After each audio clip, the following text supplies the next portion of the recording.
On my birthday, my father handed me an envelope and said, "Consider this your gift." Inside was a contract where he had already signed my apartment over to my sister. I looked up at him and said calmly, "Interesting, because I never signed my part." The smirk on his face vanished as everyone realized what that meant. I, 32M, never expected my 32nd birthday to be the day everything came crashing down. But looking back now, maybe I should have seen it coming. The signs were always there, scattered like breadcrumbs through my childhood and adult life, but I'd been too busy trying to earn scraps of approval to notice the pattern. The apartment in question wasn't just any property. It was a two-bedroom unit in a rapidly developing neighborhood that I'd purchased 5 years ago with my own money. Every cent earned through 16-hour days at the consulting firm where I'd clawed my way up from junior analyst to senior partner. My father had never contributed a single dollar toward it, never even offered advice on the purchase. But somehow, in his mind, everything I owned was fair game for redistribution to my younger sister. She'd always been the golden child. While I was expected to maintain perfect grades, work part-time through college, and pay my own way, she glided through life on a cushion of parental funding and zero expectations. Failed a class? No problem. They'd hire a tutor and blame the professor. Lost another job because she couldn't be bothered to show up on time? Just a temporary setback for their precious angel who needed time to find her true calling. The birthday dinner was held at my parents' house, the same sterile suburban home where I'd spent 18 years learning that love was conditional and affection was currency. My mother had outdone herself with the decorating, or rather, she'd paid someone to do it. Balloons clustered in corners, a banner stretched across the dining room, and an expensive catered spread covered the table. It all felt hollow, performative, like every other family gathering we'd had. My sister arrived late, as usual, breezing in with her photographer boyfriend and barely acknowledging anyone. She had that look on her face, the one she always wore when she knew something I didn't. My father kept checking his watch and exchanging glances with my mother, and the tension in the room was thick enough to choke on. We ate dinner, making small talk that felt scripted. My mother asked about work, not because she cared but because it was what mothers were supposed to ask. My father dominated the conversation with stories about his golf game and the new luxury car he'd bought my sister last month after she'd totaled her previous one. The third accident in 2 years, but who was counting? Then came the moment. My father stood up, cleared his throat like he was about to deliver a sermon, and produced an envelope from his jacket pocket. He slid it across the table toward me with a smile that didn't reach his eyes. He told me to consider it my birthday gift, that it was time I learned what family really meant. I opened it, confused, while everyone watched. Inside was a property transfer contract for my apartment. My father had already signed his name on the line marked for the current owner. The recipient listed was my sister. I read it twice, 3 times, certain I was misunderstanding something fundamental about what I was seeing. He explained, casual as discussing the weather, that my sister needed a place to live. Her boyfriend wanted to move in together, and they needed something nicer than her current rental. The apartment I'd bought was perfect for them. Since he was my father, he figured he had the right to make executive decisions about family assets. I'd done well for myself, he said. I could afford to help out my sister who was struggling. Struggling. The word burned in my throat. She'd never struggled a day in her life. She'd never had to choose between eating and paying rent, never worked through the night to meet a deadline, never sacrificed anything for anyone. But I stayed calm. Years of conditioning had taught me how to swallow rage and present a neutral face. I looked at the contract again, then up at my father. I told him it was interesting, very interesting indeed. Because while he'd forged my signature on the owner line, he'd apparently forgotten one crucial detail. I never actually signed my part. The silence that followed was deafening. My father's smirk dissolved like sugar in water. My mother's fork clattered against her plate. My sister leaned forward, her face transitioning from smug anticipation to dawning horror as she realized what I meant. I explained, slowly and clearly, that forging someone's signature on a legal document was fraud. That attempting to transfer property without the actual owner's consent was illegal. That I had the original deeds safely stored with my lawyer, along with my will that specifically excluded both my parents and sister from any inheritance. Every word I spoke was measured, precise, delivered without emotion. My father tried to bluster his way through. He insisted I was overreacting, that it was just paperwork. That family didn't need formal permissions for these things. He actually had the audacity to tell me I was being selfish and ungrateful after everything they'd done for me. Everything they'd done for me. I almost laughed. I asked him to enumerate exactly what that was. The childhood where my accomplishments were met with indifference while my sister's mediocrity was celebrated? The college years where they paid her tuition in full while I graduated with debt? The countless times they'd borrowed money from me to fund her lifestyle and never paid me back? My mother tried the guilt approach next. She mentioned how disappointed they were in me, how they'd raised me better than this, how blood was supposed to be thicker than water. She actually cried, though I suspected the tears were more for the loss of control than any genuine emotion. I stood up, collected the fraudulent contract, and told them I'd be leaving. My sister started screaming then, calling me every name she could think of, accusing me of ruining her life and being a vindictive bastard. Her boyfriend sat there looking uncomfortable, probably realizing for the first time exactly what kind of family he was trying to marry into. But I wasn't finished. Not by a long shot. Update 1.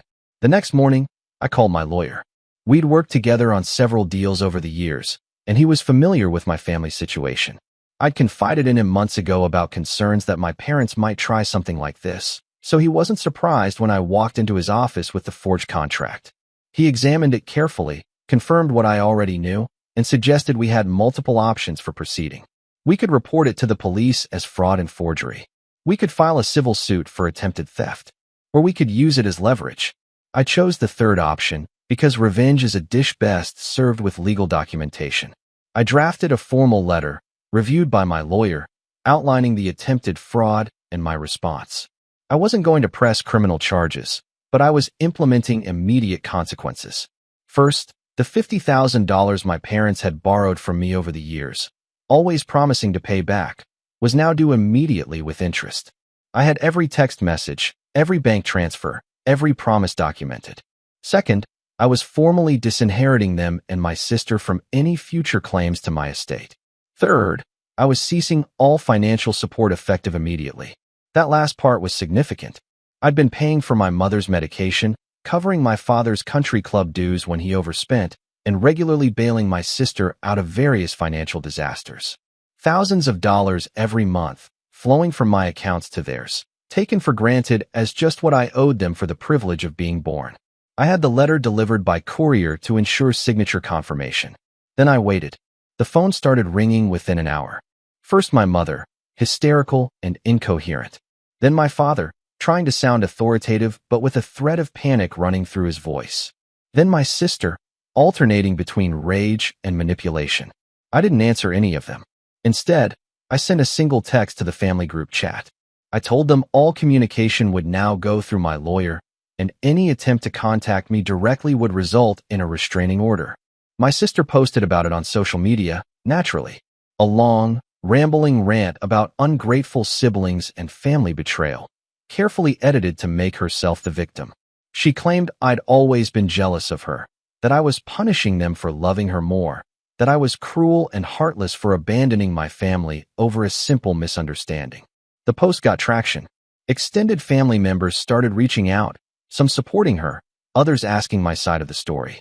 I didn't engage publicly, but I did send private messages to a few cousins and aunts I'd always been close with. I attached scanned copies of the forged contract, the loan documentation, and bank statements showing the monthly transfers. I laid out the facts without embellishment and let them draw their own conclusions. The response was eye-opening. Several relatives confessed they'd witnessed the favoritism for years, but hadn't felt it was their place to intervene. Others shared their own stories of being manipulated or used by my parents. One aunt told me my father had tried to borrow money from her using my name as collateral, claiming I'd agreed to guarantee the loan. I'd known nothing about it. The extended family network that had once seemed united began to fracture along fault lines I'd never noticed. People were reassessing their relationships, questioning narratives they'd accepted for decades. My sister's social media post got deleted after several relatives commented with pointed questions she couldn't answer. Meanwhile, my parents hired a lawyer of their own. They sent a response claiming the contract had been a joke, a misguided attempt at teaching me a lesson about family loyalty. They insisted they'd never actually planned to file it, that I'd overreacted and humiliated them over a prank. They demanded I retract my statements and restore the financial arrangements. My lawyer's response was brief and devastating. We pointed out that jokes typically don't involve forged legal documents, that their explanation made no logical sense, and that their immediate consultation with an attorney suggested they knew exactly how serious the situation was. We also noted that their continued harassment, despite my request for no contact, was becoming a legal issue in itself. Update 2.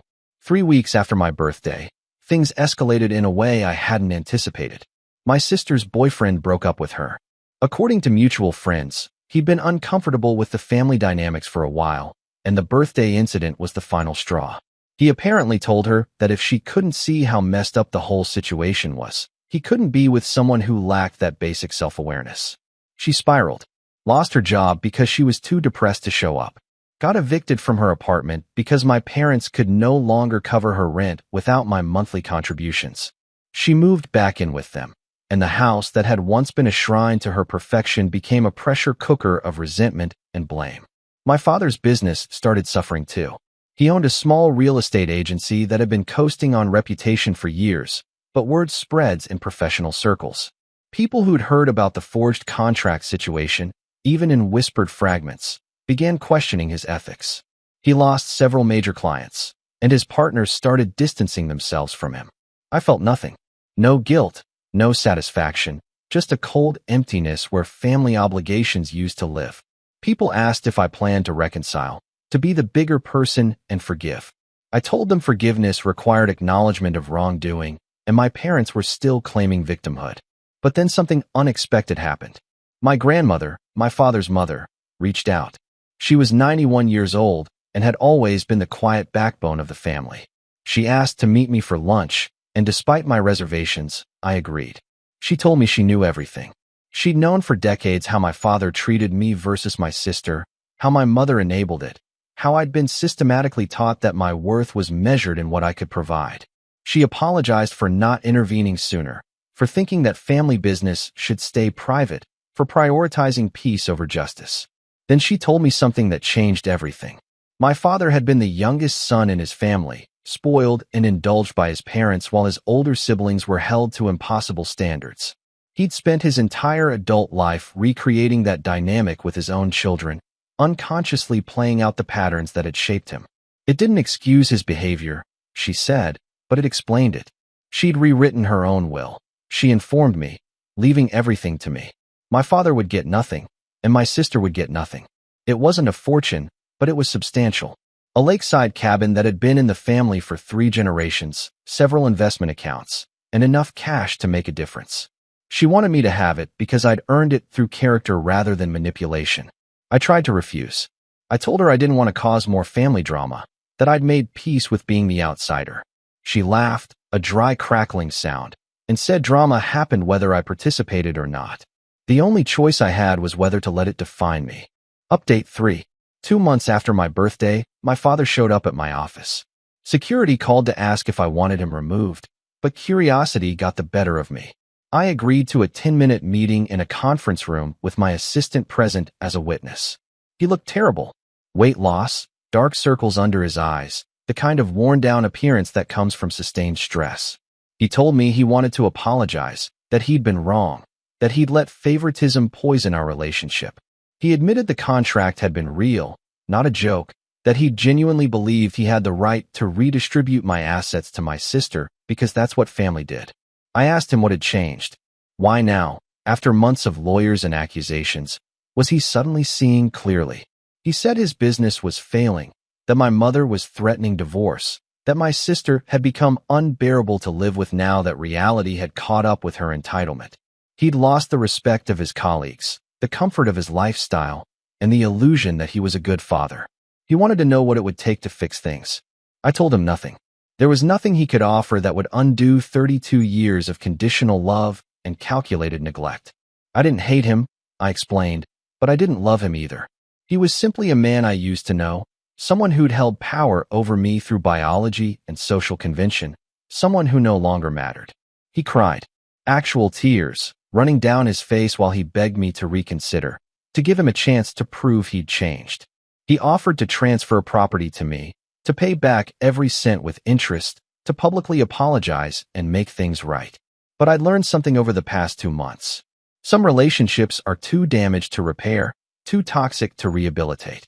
The effort required to fix what was broken would consume more energy than it was worth, and I'd spent enough of my life pouring myself into a family that saw me as a resource rather than a person. I told him I accepted his apology, but that acceptance didn't mean reconciliation. He could live with his choices, and I would live with mine. Then I stood up, wished him well with complete sincerity, and walked out of that conference room knowing I'd never see him again. My grandmother passed away 4 weeks later, peacefully, in her sleep, exactly the way she'd wanted to go. The will reading was predictably explosive.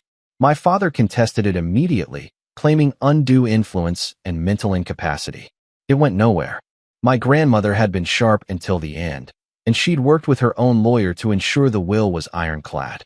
The cabin is where I'm writing this from now. It's autumn, and the lake reflects the orange and gold leaves like a mirror. I've taken a leave of absence from work to figure out what I actually want from life now that I'm not performing for an audience that never appreciated the show.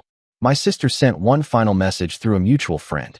She wanted me to know she'd realized how messed up everything was, that she was getting therapy and trying to understand how she'd been shaped by the same toxic dynamics that had damaged me. She wasn't asking for forgiveness or reconciliation, just wanted me to know she was working on herself. I appreciated the message but didn't respond. Maybe someday we'd have a conversation, but that day wasn't today. For now, I was focused on building a life that belonged entirely to me, one where worth wasn't measured in sacrifice and love wasn't contingent on utility. The apartment is still mine. I've rented it out to a young couple who remind me of myself at their age, working hard and trying to build something stable. The rent is below market value, and I've told them if they ever want to buy, I'll give them first option at a fair price. People ask if I regret how things turned out, if I wish I'd handled it differently. The truth is, I regret nothing. That birthday was the best gift I ever received, even if it wasn't the one my father intended.